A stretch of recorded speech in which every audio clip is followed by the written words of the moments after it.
Hello one and all, and welcome to Behind the Glass. I'm your host, Sam, from the YouTube channel Seen Through Glass. And I'm Tony from Gravelwood Car Sales. Yes, you are. Each week we get together, we talk about cars, motorsport, F1, what else? Cars? We talk about cars. You can listen to us on Spotify, Apple Podcasts. You can watch us on youtube.com/Behind the Glass. Don't forget to subscribe and turn on notifications. And Tony, if people want to support this podcast, what should they do? Watch it. No. But also head to Patreon. You can support us on patreon.com/Behind the Glass. Thanks for tuning in. We hope you enjoyed the episode.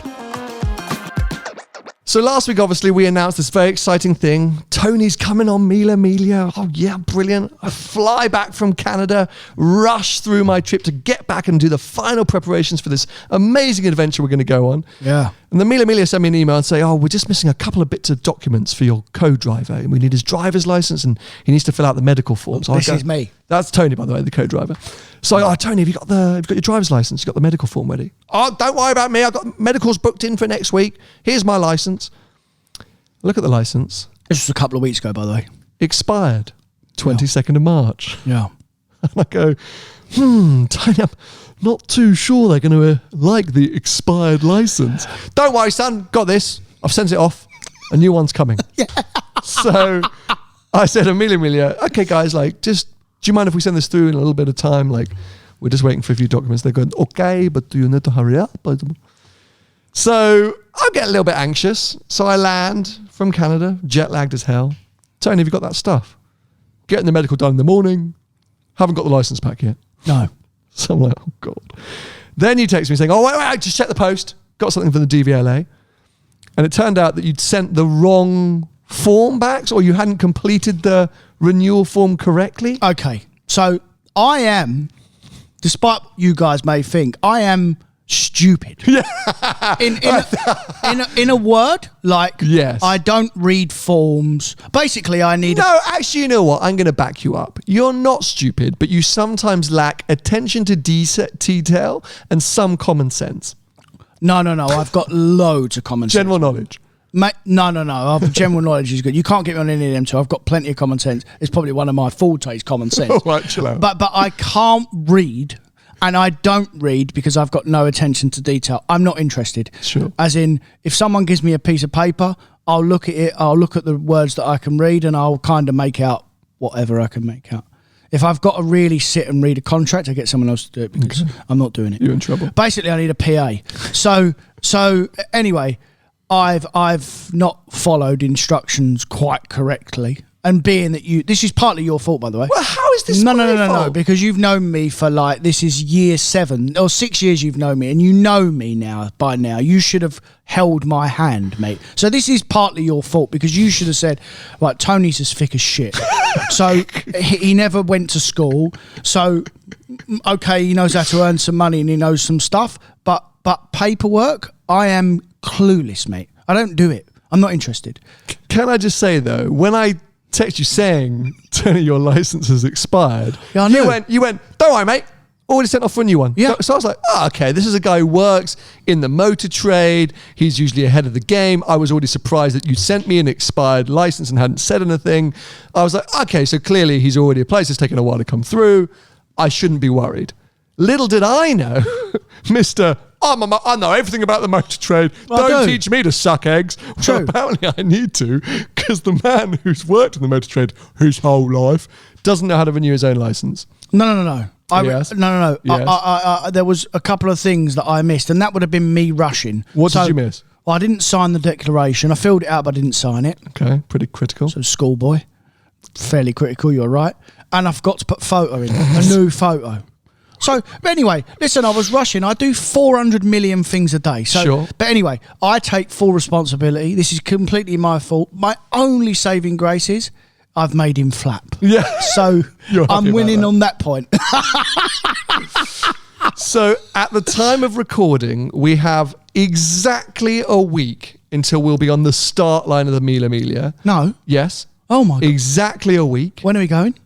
Well, you're flying on Tuesday night and we start Wednesday lunch. This literally exactly a week. I don't know how many times I have to say that. Dude, bang on a week. Precisely. Can I tell you another thing? Right now we'll be on the start line. Can I tell you another thing? Go on. And I really hope this don't happen. for all of us. But I'm flapping about the flights, mate. Oh, mate. The international travel to and from the UK right now is a nightmare. If you're in the UK, you've probably been aware of it because it's been talked about in the news a little bit. But if you live in another country and you're planning to come here, watch out. Because I landed from Canada yesterday, 9.5 hour flight. I waited an hour and 45 minutes for my bags. There was every single bag carousel this was Terminal 2, was thousands of people standing around. So I went to ask one of the other bag belts. They'd been waiting for 2.5, nearly 3 hours by the time I was walking out. It'd come from, not Delhi, it'd come from somewhere in India. Nearly 3 hours they'd been waiting for their bags. Yeah. And then on top of that, we're having endless flights being cancelled to and from the UK. And yeah, Tony's booked on a quite late flight next Tuesday, the day before the start of the event. And I'm equally nervous. I'm a bit worried about that. But at this point, I'm just worried about you actually getting on the event, because prior to us going, we have to have submitted your driver's license and a medical form, which Tony said he was getting done today. He went off, had this very expensive medical check, then actually didn't get the form completed. I got the check, but yeah, you're right. Didn't complete I've the got to form. go back and do the form. Got to go back and get the form signed. So you have to submit those. And then on the Wednesday morning, this was supposed to be on the Tuesday, but on the Wednesday morning at like 7 a.m, so 4 or 5 hours before we actually start the event, we've got to go with your physical driver's license and the medical form and a whole lot of other paperwork to do the sort of official scrutineering, all the checks. We've got to do them in person with everything. So, which is not my fault. That's not my fault. We got to do that. No, that's not your fault. The problem will arise if you still don't have a physical driver's license by that point. Now, I will just come out and say, the team at Mille Miglia, the Ferrari tribute for the Mille Miglia, are being very good. They're very quick to respond. They're trying to be very helpful. But there's only so much they can do in terms of bending the rules, in the sense where this is paperwork that they require, and we've known they require for 3 months. Somehow, just let me come, because I'm a good laugh. I'm not sure if that's a convincing argument, but we're going anyway. So at this point in time, at time of recording, I have no idea if Tony's going to be on the Mille Miglia or not. So after we did this big announcement, everyone got excited. We were excited. Somehow you've managed to screw it up. Oh no! Why can't I just come anyway? I can just come, mate. I don't want to bore people too much with this, because maybe it will all get resolved, but you are a co-driver, which means you don't have to drive. Of course, we planned on you doing some driving, because it's a lot to take on, and it would be fun if you drove some sections.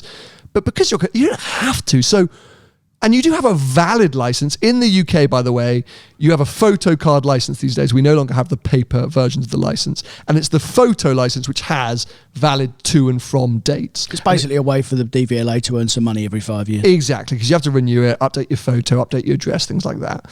And it's that can expire. But your actual driving license is theoretically valid for 60 years, you know, your ability to drive vehicles. And if you have to renew, you get a sort of confirmation that you can still drive.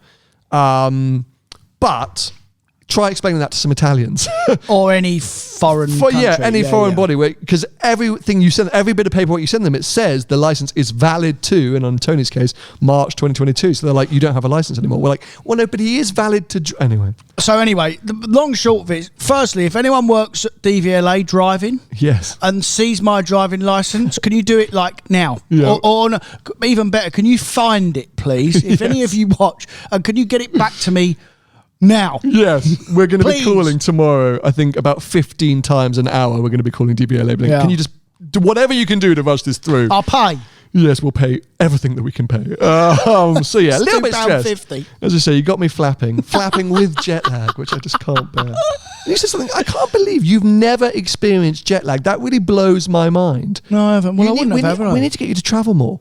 Yeah, but mate, look, this is another thing as well. People all say, well, flipping out, I can't believe how comes he's not been really long all. Well, firstly, because I've been indebted to my business for 20 years.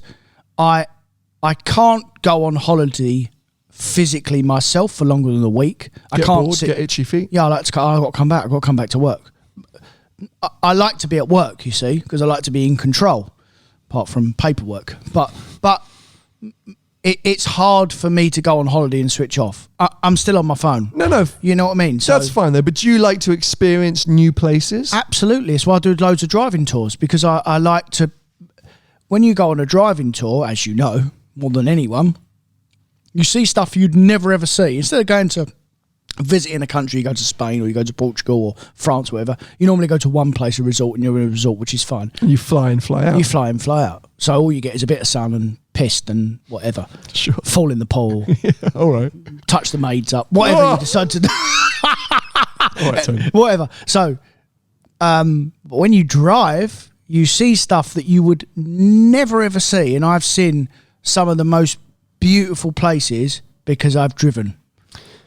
I think what you will find, or I hope what you would find, is if you travelled a little further afield, you would get those experiences whether you were flying or driving. I mean, a lot of these places you can't drive. It would be a bit unrealistic. But for example, if I took you to Japan and we just literally sat in Tokyo in a hotel, your mind would be blown, I think, because it's a culture shock.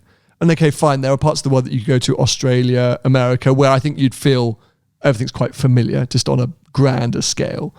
But there are definitely parts of the world, parts of Africa, parts of, Asia mainly, I suppose, where I think you would just be like, whoa. There's two places I would really like to go to, that apart from the obvious places.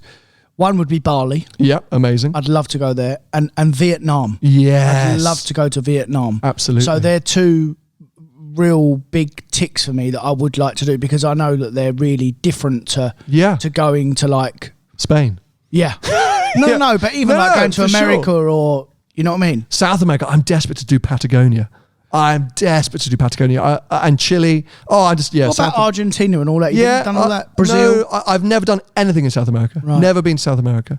So I would love to do all of that. And Central America, I suppose, as well. But Mexico?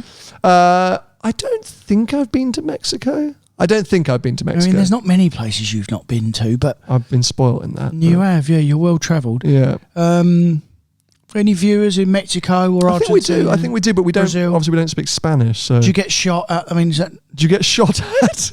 I think in parts of Mexico you do if you're involved in the wrong cartels. Yeah. But anyway, all I'm doing is encouraging you to go out and explore, like I just did in Canada. So yes, I'm fresh back from my trip to Canada. It was a very short trip. If you watch the main channel content, you'll know that I mainly went for family. So new nephew in our family. My sister-in-law had a little baby a year ago. New baby. Broody. Did it make you broody and Vicky? I don't know. I mean, it was an adorable baby. I guess, hey, look, I got married last year. Babies are never going to be that far away, right? Like, it's part of life. So I think I've always wanted kids. So it didn't necessarily make me go, I want a kid now. I think I've always just been like, yeah, kids, cool, sick, ready. If anything, it made me think, wow, there are a lot of responsibility. Huge. That was the only thing that I was like, wow, this really take up all your time. All your time. But adorable little kid, and it was great. And that's why I was going. So basically the majority of Vicky's family, well, actually all of Vicky's family travelled across. They were there for a couple of weeks. I could only make it for a few days, but wanted to make sure that I got across. So it was a short trip, sort of bookmarked by obviously the Tenerife Adventure and now the Mille Miglia. But an awesome time. Good. Amazing time. Fell in love with trucks. We've spoken about this quite a lot recently on the podcast. Pickup trucks. Oh, I thought you meant like... No, not lorries. Yeah. Lorries. In America, or North America. I always call Canada America by mistake because they're so similar, mate. Culturally, accent-wise, visually, like it's a very similar vibe. But there's bears in Canada. Oh, yes. Oh, but there are bears in America as well. Are there? Yeah. Oh. So, yeah, fell in love with trucks. Normally, they're in most of the restaurants. Yeah.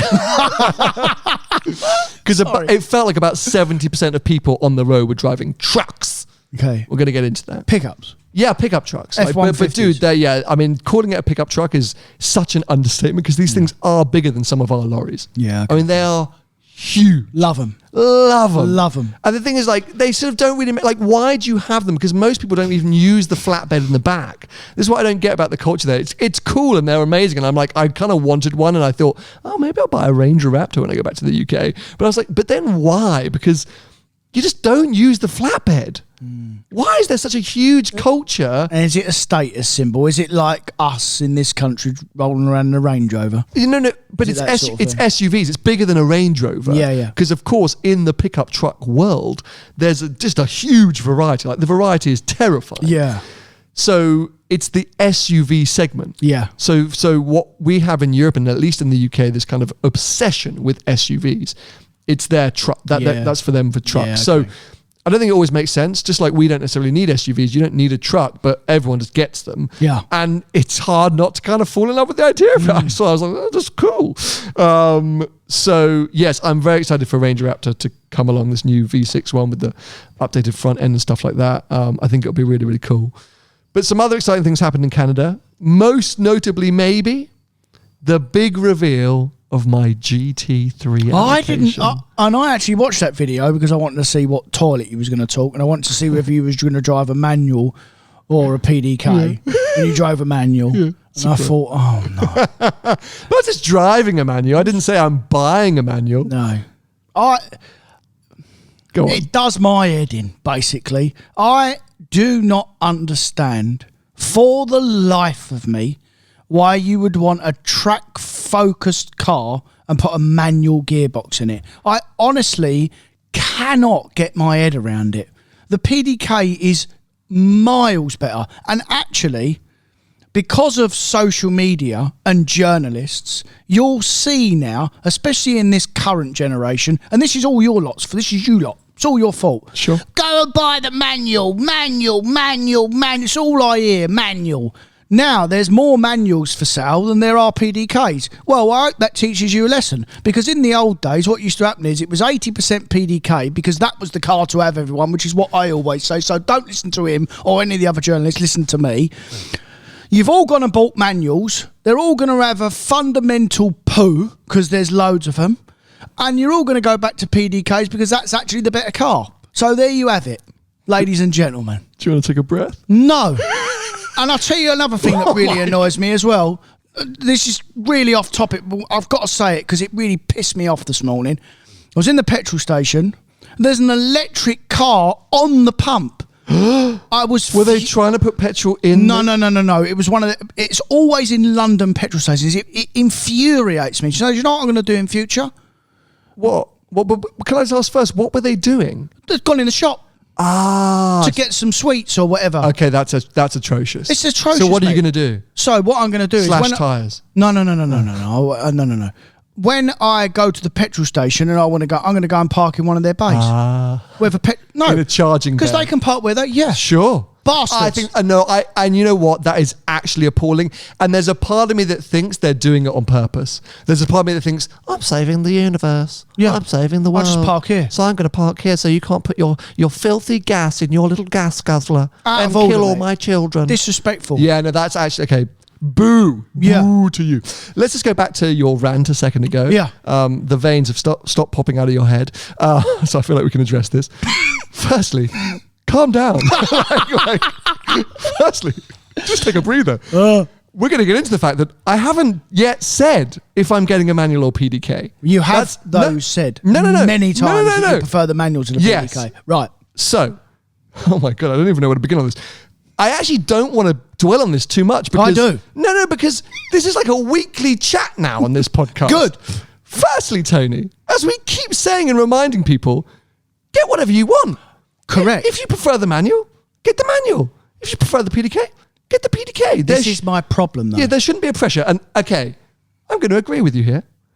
Because when I was in North America, not actually America, there was this whole thing of like, oh yeah, get the manual. Like, oh my God, here, like everyone gets manual. If you're thinking about resale, get the manual.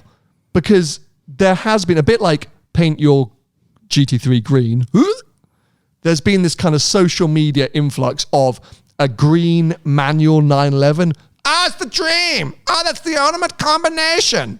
Let's all just have a little bit of just a bit of creativity again. Yeah. Let's all just think for ourselves for 2 seconds and actually go and buy the car that we want, that we would like, not what we think social media is going to give us a big thumbs up for. If you're going to do that, be a YouTuber or be an influencer, because then it's just about acceptable. In my world, I could just about justify choosing a color or a spec for social media approval. Because it's your job. It's my job. Yeah. I need to garner likes and engagement and attention. Yeah. But if you're just an individual person, you don't have to choose green if you're getting a PTS Porsche, and you don't have to choose manual so that people will go, oh, proper driver, like. Yeah. So I'm going to agree with you there. Yeah. That pressure is wrong. But here in the UK, according to Porsche Guildford, the absolute heroes who've given me an allocation, I think they said it's as high as 80 or 90%, at least from them and what they've heard from other dealers, are ordering PDK for this new GT3. Fair enough. And my whole argument, if you really had watched my video, I did watch it, is that I think the 992 is really on the border of suiting PDK more than manual or as an alternate. Now, we've been through this so many times and we tend to be very repetitive on this podcast. Those of you that watch regularly, I think you enjoy that sometimes, but I'm sure sometimes you're like, move on. So as I say, I don't want to just keep banging the drum, but there are certain cars, F8 Tributo. Not interested in a manual F8 Tributo. Well, that's why they don't do one. I'm not interested in a manual 599 GTO. Sometimes I personally, and I'm not telling you this is the right thought, but I personally prefer a manual over an automatic or PDK or whatever it could be. Some cars, as I say, like the GT3, for me, I know that's a track car for you, but for me, I'm mainly going to be using that car on the road. I'm buying that car for the engine.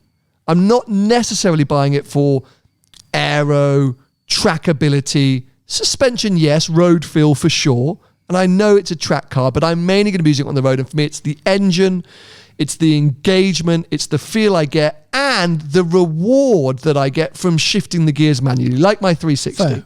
So that's my preference. So you're not buying the car then for what it's built for? Not necessarily, but it is a road and track car. The Correct. 3RS is really built and focused around the track. For the road. The whole point of the GT3 is it's supposed to be a road version, which is very good on track. Correct. So, and also, again, use the car how you like. Correct. If I want to go and buy a 488 Challenger, make it road legal, up to me. Yeah. You know, like, okay, that's not its purpose. Just like someone with a P1 GTR making it road legal. Bit ridiculous, but do it. Why not? Yeah. If I'm going to go and spend all the money, because GT3s have been going up in price, and I'm talking about retail price over the last Not 18 manuals. months or so. No. Bog standard list price is what I'm saying. Yeah. List prices have been going up by about 5 or 10K since they originally Have you got to buy a launched them. watch? No, I don't have to buy a watch. Oh, well, that's the first, because most people have bought GTVs have had to buy a watch. I have to buy the watch. Well, It's the biggest con ever. I think still in the UK, there's lots of things you still can't actually choose for GT3s, which, if I'm really honest, and Porsche Guildford wouldn't ever say this, maybe I'm making assumptions, I think I've only got a slot because so many people would have said no, because, for example, you can't get carbon ceramics.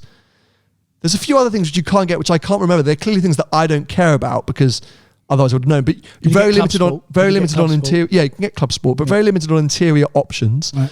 So traditionally, I think in the UK, winged cars, you can only get the black interior. Right. But on the Tourings, you can kind of go crazy with interior specs. But at the moment in the UK on Tourings, you can only get black interior. So there's lots of things which are limited. So I get the feeling some of their big customers that they would usually go to prior to me, because, okay, fine, I bought a couple of cars from Porsche Guildford, the 718 Cayman Airs, the 911 Carrera T, and they looked after the 996 a bit. I'm fully aware that I'm not that high up on their list. They're a proper dealership doing lots of different people. But I get the feeling a few people have gone, I'll take a 4RS instead. I'll wait for the 3RS. I don't want the GT3 slot if I can't have ceramics, if I can't have the interior one, etc., etc. Well, to be fair, I would have not wanted a GT3 without ceramics or bits. I would have just said, no, I don't want it. And I'm assuming, I say, maybe hey, look, I don't know how it all works. Maybe they're just like me. I like them. I like them. They must like me. And they give me an allocation, which is fantastic. Yeah, but, you know, as I say, I'm realistic, and we've spoken about a lot on this podcast. Porsche, you know, the chain, the ladder, the Ferrari ladder. Yeah. And, you know, fundamentally, I'm aware that I probably wasn't that high up. Maybe this will get me higher up. But hey, look, it's an exciting time. But genuinely, Tony, I promise you, I haven't fully made my mind up yet as to PDK versus manual, because I need to go and spend more time in a PDK 992. I've only driven one very briefly. I've now driven the manual variant quite a lot, and I know I love it. I know I'm happy. I just want to spend a bit more time in a PDK one. Obviously, you plan to do loads of miles, right? Oh yeah, all the miles. Yeah. I mean, I know what one I'd have. Obviously. I know what one you'd have, but let's wait and see. Unfortunately, we've got a long wait. And I did tease this maybe a month or so ago that things were happening this year. This was one of the cars that I teased that kind of came out of nowhere and has surprised me, hence why I'm having to shuffle around my situation a bit, because, yeah, it's a lot of money. The deposit was a lot of money, and when the car actually turns up, it's going to be even more. But luckily, I've got a bit of time. So, you know, I don't think it'll be until next year. Who knows? It could be this year, but I don't think it'll be to next year. And then there is something else on the way. But you know about the other. Oh. Yeah. Anyway, let's move on. That was very exciting. Big announcement, very exciting. Lots more to come at some point later in the year. I'll leave it there for now. And I think sort of, post the summer, we'll pick up the GT3 chat and see what's going on. I wanted to quickly preview Goodword, which is obviously coming up in a couple of weeks now. Are you going? Festival of Speed. Okay, I'll let you in on a little secret. I actually wasn't planning on going because I was like, you know what? I'm going to take a year off. Been there, done that. Take a year off. I got some other stuff going on. I'm now basically going every day. Are you? I got some very nice invites. I got some companies and brands that I work with. They're like, we'd love you to come. And I was like, screw it. But also because there's a whole load of stuff launching at Goodword this year. And I was like, actually, I'm actually quite excited. Okay. I'm not excited to go for 3 days because it's exhausting. But I'm excited to go for a day and see all the stuff. And I've brought up a list of what's expected to be unveiled at Goodword. So I thought we'd just run through it real quick. Firstly, most importantly, it's a BMW year. So I think BMW M are the main title partner for Goodword this year. So we've got M3 Touring confirmed to be unveiled. Finally, which I think we can't wait about. People will go nuts. It's going to be everywhere. M4 CSL in the flesh. Be interested to see what that looks like in the flesh. I'm going to skip past something called the Fisker Ocean. Not interested. Yeah, Fisker. I mean, sorry.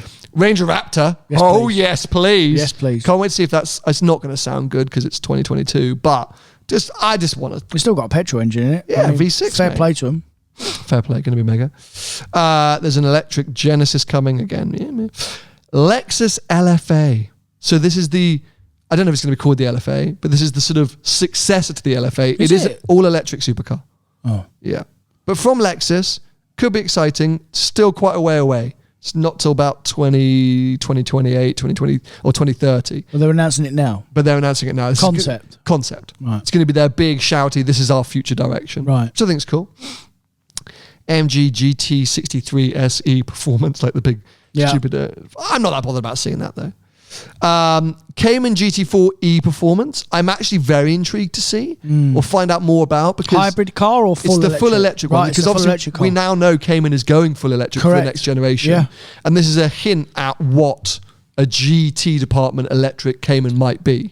And the people that have driven it were saying it's pretty damn cool. It's got like 1,000 horsepower. So I think it looks pretty special. It looks like a 911 from the outside. It looks like a 911 RSR from the outside. There you go. There's a little picture of it. But that's a Cayman. That's based on a 718 Cayman platform. So, fine. Sport Classic, 911 Sport Classic. Keen to see. That Pro Drive thing that we talked about, the return of the 22B style thing. And that's it at the moment from the list that Autocar have got. I think there are a couple of other little sneaky things in there. But I mean, that's why I'm quite excited. Are you going to go? Are you going to? Not at all? No. Even if someone invited you? If someone invited me, I'll do a day. But no, mate. I've been there, seen there, done it. I'm not interested. And there's not really anything on there that really, really, really, oh my God, I want to go and see it. Yeah, I'll be intrigued to have a look at the touring M3, but it's basically an M3 with a boot. Everyone's going to get far too overexcited about that car. They really are. I really hope that people give... They'll get it in green with a manual. Yeah, I really hope that people go and give loads and loads and loads of money over lists for them cars, the early ones, and serves them right because they're going to lose a load of money because there will be millions of them because BMW are not stupid and they will churn them out because they know the hype for them. So don't give over lists for them, for God's sake, because you're going to get your bottom spanked, basically. So, but yeah, apart from that, mate, there's nothing on there that I'm over Goodword. I think I've done it so many years. I'm fed up with it. It's still, I would say, globally one of the best automotive events that you can ever attend. But I mean, I've probably, of course, if you've never been. But I don't know. I think I've probably been 8 years on the trot. Amazing. Now. And doing it from a professional point of view, as in working across the 4 days, creating content, it is exhausting. It's a one of them. Everyone knows if you're on a job that has to go and work at what are they called, big conferences or big shows, like it is tiring when you're working flat out. And so that's why I was like, I'll take a year off this year. There's plenty of other things going on, but now I'm going and now I see I'm excited again. Fair enough. We'll see. Anyway, the main topic for today is two cars that, well, we've kind of found out more about in the last week or so. Have we? That I think potentially are both disappointments. Oh. Do you know where I'm going with this? No. Let's start off with the first one that maybe you won't be so vitriolic about. Mercedes AMG Project One. Yeah. And it's very ironic, is that the word? That they've basically got it going basically the same time as the Valkyrie. I see what you're saying. You think that they were just like, we've got to get this out now. Valkyrie's finally on the road. Yeah, maybe. But I also think financially, someone up at the top of level just finish that damn car. Like, this is costing us far too much money now. Genuinely. Yeah. So obviously, I was trying to think back and I did a little bit of research. I reckon the first official rumours of this started back in 2016. Oh, well, I was going to say 15, but... No, okay. but you might not be wrong. Like, I think maybe some sort of, quiet between... I remember there was a very early Geneva when it was kind of being rustled around and some big collectors were like, oh, I got invited to this meeting with Mercedes. It was obviously post-Mercedes dominant 2014 year. Yeah. So 2015 would have been the earliest, but the earliest articles I could find with any kind of official confirmation from Mercedes was 2016. Right. So let's assume that was the And year. is it the 2014-15 engine? Basically. Right, okay, fine. And at the time, there was a lot of sort of hope and expectation, essentially. So let me just find the actual article. This was the 2016 one, which was just, I say the initial rumors, and it was a bit of an outline of it, saying that they're going to transfer the sort of the engine technology. It's going to use all the kind of, it's basically going to be a Formula One race car with a body usable on the road, and it is to shed a little silhouette. It's about, they reckoned around 1,300 horsepower, and very lightweight was kind of what they were thinking. Yeah. Then we got an article about a year later, which was kind of more official, where they started to give a bit more of a breakdown, which was around 1,000 horsepower, with more than 670 horsepower coming from a single turbo, 1.6 litre V6, which is essentially the Formula One car, and 320 horsepower coming from 2 electric motors at the front axle. Yeah. So they're trying to break it down. And at the time, they reckoned that you're going to do about 0 to 125 miles an hour in sort of sub 6 seconds. Right. And then the top speed of around 217, 218 miles an hour. Now, I remember shortly after all this, there were sort of rumors of issues with development of the car. And you heard things about, customers getting emails from Mercedes saying, look, we're struggling with this engine. If we were to start again, what engine would you want to go in the car? Yeah. People were like, a Formula One engine. That's what we've bought. And look, we are what? 6 years later? 6 years in, yeah. And finally, after us slamming it for years on this podcast and going, where is it? What's happened to it? And lots of rumors and stories, Mercedes said, okay, it's here. This is it. And I think everyone read the article and went, oh, because a few big stats came out that were like, well, this isn't quite what we thought. Firstly, car's not available in America, which I think would have ruined a whole lot of big collectors, because I'm certain lots of the big US collectors would have tried to have their hand in for one of these cars. Now suddenly can't have it. Left-hand drive only, fine. We've seen that many times from... Not available in America because of emissions? Yeah, so Mercedes have said they weren't willing to compromise on their vision, which they would have had to have done to make it legal in America. Right. Suggests to me that... Which is probably going to be their biggest market, or would have been their biggest market. I mean, definitely going to be one of them, but also... Sometimes manufacturers will do that because, you say they've run out of money or patience or will. Yeah.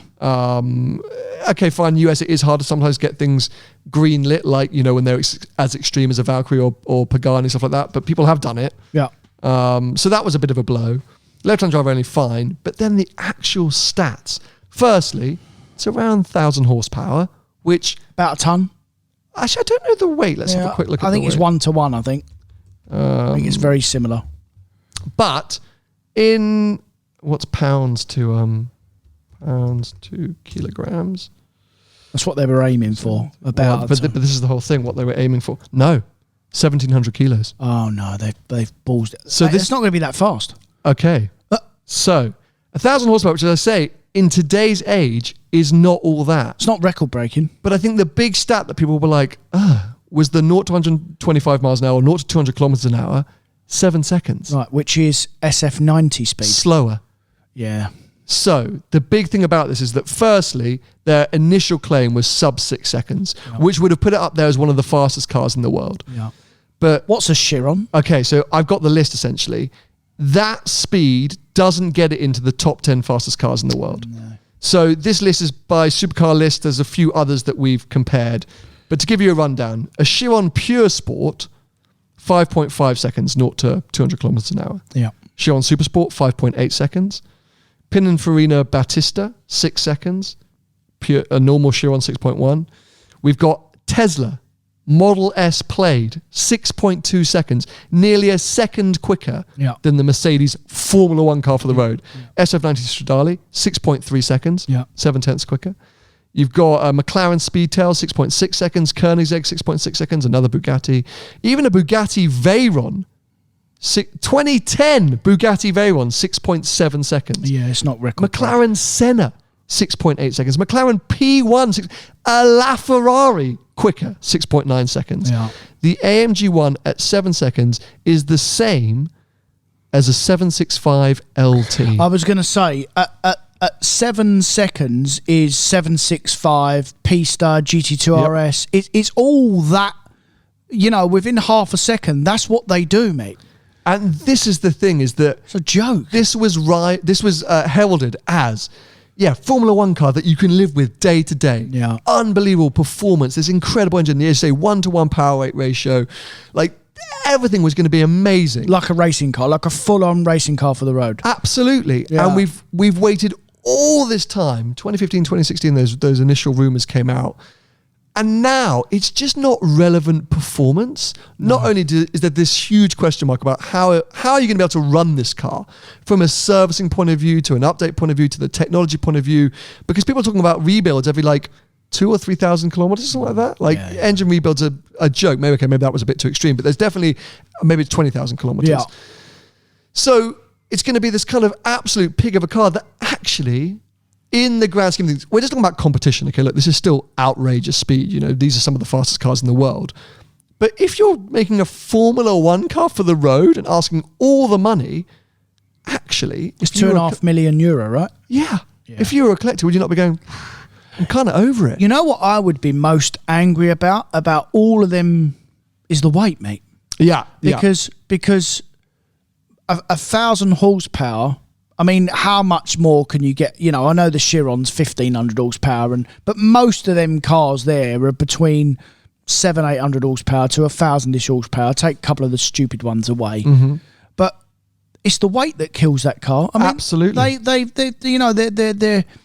They're announcing that car as a full-on proper race car for the road, and it pains me to say it, but just go and get a Senna. Yeah, go and have a Senna. Because they're $6,500 and you cannot, for the road as a road car, you cannot get any faster than a Senna. Do you know where I think the coincidence is? The fact that this year Mercedes aren't the top dog. No, they're not. And if they fall back in Formula One, if next year again they're not there, suddenly the hype, the impetus to go out and buy that engine, you're suddenly a bit like, well, I'm kind of over it. Yeah. It was impressive in 2016 because they were dominating. You were like, I want the greatest engine ever built. I want the Formula One World Champions car. But now it's a bit like, well, we all move on. I mean... They might have missed the boat with that car. I think so. Let's wait and see, because maybe dynamically it'll be incredible to drive. Maybe they've gone in the Bugatti frame of mind where this is a car that you can live with every day. It's not about out-and-out performance and out-and-out trackability. I say they've sold it, though. I agree, but this is the fundamental problem. This is why I think it's a disappointment. Their initial pledge, their initial outline for the car and where we've ended up, they're two very different things. They are, yeah. Completely different Valkyrie things. was the same though, mate. Valkyrie was the same because I think both of them were just pitching for the sky and being unrealistic. And they've both had to really and maybe it was trying to answer to the likes of Koenigsegg and the answer to the likes of all these sort of companies and Bugatti, even though you like to slam them, who were just achieving near on the impossible when it came to power and performance. Yeah. And suddenly these manufacturers are like, God, we've got to do something. Yeah. The other problem I have with it is the price as well. And I don't care how special it is. Let's not forget, it is a Mercedes. Do you know what I mean? I know that it's going to be like, according to your stats, it's not going to be the latest and greatest thing. Exactly. But it's going to be up there with Chiron money and big ticket Ferrari money and stuff. I mean, they make A-classes, mate. They make 20 grand hatchbacks. For sure. They have really got to be careful with their price. I mean, I think they might have shot themselves in the foot with the American market. I don't think they're going to sell them all. I think they're theoretically already all sold and allocated. But if you had been waiting for 6 years and you had all that money tied up and then they announced this, I think a lot of people are going to go, I'm not that excited about it coming anymore. I've got a friend of mine that's got one. Okay. Remember I told you? Yeah. I'm going to speak to him actually and see if he's actually still going to, because whether he actually knows the full stats and specification, because I think he'll be shocked. I think they've announced it all. They must have, because this was, they've invited, like Shmee went and filmed it and stuff like that. So it's a proper official, this is the car. They've had everyone's money for 5 years, by the way, as well. Absolutely. So I'm sure the customers would have found out, if not before, I'm sure all these press releases went out. Otherwise, Mercedes having a bit of a PR blunder. But yeah, I mean, Car Magazine here, let me just see what they're saying. In case you've forgotten, understandable, it's been a while. So it's called The One, was unveiled by Concept Form back in 2017. But as we said, there were definitely lots of rumours. The headline numbers were, and still are, big. But let's see, that was back in 2017. I mean, yeah, I'd be fascinated to know if you are a customer or were a customer, are you still excited? Because the thing is, until it's been driven, we have to hold our breath, because this was a bit like 918 Spider. Everyone knocked it. Even when it launched, people were like, especially in comparison to Laugh and P1. One of my favourite cars, though. But still, ever. It's now, I think, viewed as being one of the greats. So does this car really have an F1 powertrain? It's something very close to, at least. The engine bit of the equation is very closely related to the Lewis F1 car. It revs no less than 11,000 RPM, lower than an F1 How have they got engine. around the noise? God knows. Because it's not going to be as loud as what they thought it was going to be because of these regulations. Yeah, it's due to lower octane pump fuel. That's why I have to rev it lower. Generates 603 horsepower from the main engine. Unlike the F1 car, the hypercar is all-wheel drive. That's why it's heavy. Interesting. Yeah. Well, the batteries. And the batteries as well. Drive the electric motors, to drive the front wheels, and then there's a further 120 kilowatt attached to the V6 crank. Was it meant to be rear-wheel drive? Was it originally? I don't know if it was meant to be, but I would have wanted it to be. Yeah. Wouldn't you? Yeah. I mean, yeah. Anyway, I just think we've slammed it and we're slamming it again. But I was excited about that car, mate. Yeah. As in a ton, 1,000 horsepower, unbelievable technical masterpiece, basically. And now, after listening to them stats, I mean, I'm really not interested now. On Car Magazine, they're listing it at 1,200 kilos, but maybe that's the dry weight. Because half a ton's worth of everywhere fluid. else. Yeah, well, good point. And what's it got? Everywhere, hybrid technology needs a lot of fluids. Everywhere else is listing it at 1,600 kilos. Right. So someone can let us know which one's right. But anyway, let's wait and see. But one car which we can now discuss more because it has been driven. Who drove it? I'm so nervous about saying this. Did you drive it? No, I haven't driven it yet, but Lotus Emira reviews have come out. No. You seen any of them? No, not really, but I did see a clip of, I don't even remember which one it was, but one of them was trying to loosely compare it to an F8 Tributo. I don't know. Who was that? I can't remember which one it was, but at that point I just switched it off. I didn't even listen because I thought it's a 60 grand Lotus. Okay, so you need to watch the. I don't know who that would have been. No, but I imagine it was just. I saw a clip. Yes, because I watched 3. I watched Evo, Autocar, and one other, and I thought all 3 were fairly negative. The first headline I saw was 4 out of 5 stars. Yeah. Autocar and Evo compared them with Caymans. So Autocar had it against a Cayman GTS, and Evo had a GT4 there. They weren't doing a direct comparison, but they just happened to have a GT4 there at the same time. Of course they did. Convenient. And yes, neither of them were particularly like, oh my God, you know, if you watch either of those channels or outlets review a Cayman GTS, they are like, they cannot say enough good things. Well, because it's unbelievable. You know, and that's not a sort of, you know, headline grabbing car. It's not a GT4. It's not a GT4 RS. It's the GTS. But it's a fantastic car, though, mate. And in both those, I can't remember who the other ones I watched was, but they're just a bit like, you know, okay, well, the engine's good, but it's not special. The gear change is not much improved from Emira, so maybe lags behind a little bit of the competition. The front end isn't quite as dialed in as maybe you would want. I think they seem to suggest the car is nice and fun, and they seem to have a good time. It seems playful. I don't know. Maybe I got it wrong. And again, I don't like to judge too much until I've gotten behind the wheel. But I watched all that content and read a few bits and was like, oh. Did you think...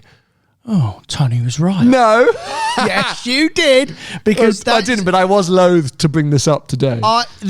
Ben, find it in a clip. I said, go and buy a Cayman. Just buy a Cayman. And interestingly, I would like to say now, let's see how many people back their deposits now after they start to see these reviews. Because when you start seeing a little bit of negativity on a car, because some of these people will be opportunists, they just want the overs, right? There'll be a lot of that because that's what people do.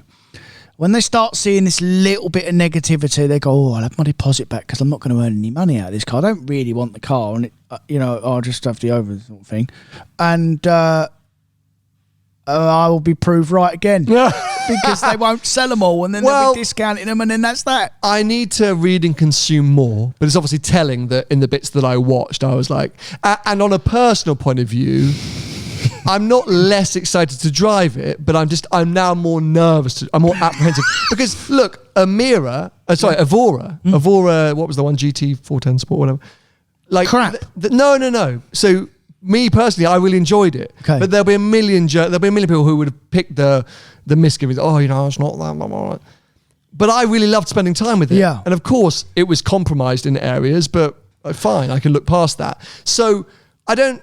You know, these are journalists that I don't always agree with their opinion, but I did listen to and watch people that I like and usually agree with what they say. So I don't know. I'm still like. Let me tell you what they're trying to do with that car, right? The Lotus, what was that car you just told? Evora. The Evora was very focused on one particular thing for one particular customer. Mm-hmm. You either liked it or you didn't like it. The Emira, they're trying to make it good for everyone. Of course. And because they're trying to do that, they're going to cock it up because they're used to making a car that's very specific. Yes, got it right. And they've now got to make a car that's not that and that competes with a Cayman. Has got to be more mainstream. And you can't compete with a Cayman.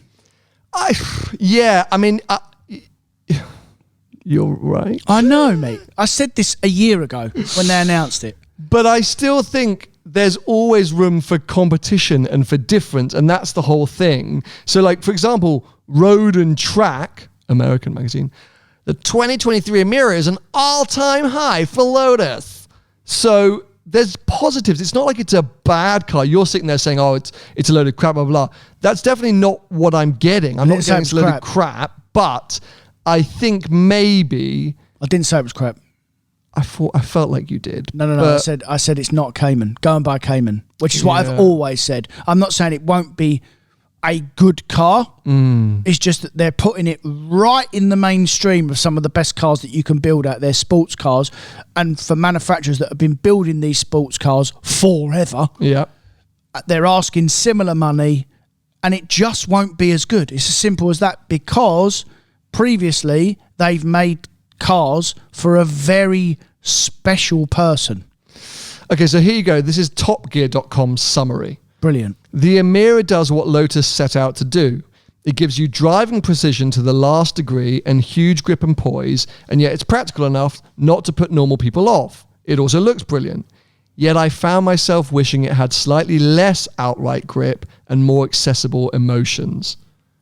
So this is the thing. I think the gist I got is what you just said.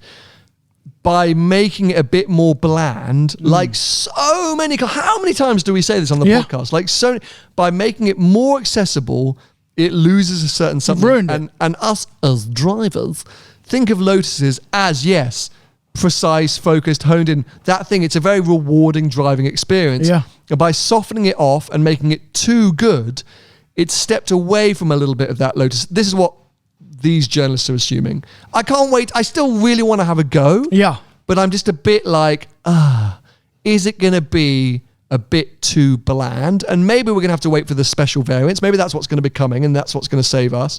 I don't know. And hey, look, as Top Gear said, Emira does what Lotus set out to do. Yeah. Sell it for the masses. Sell it for the masses. Yeah. So maybe and what was another car? A Defender.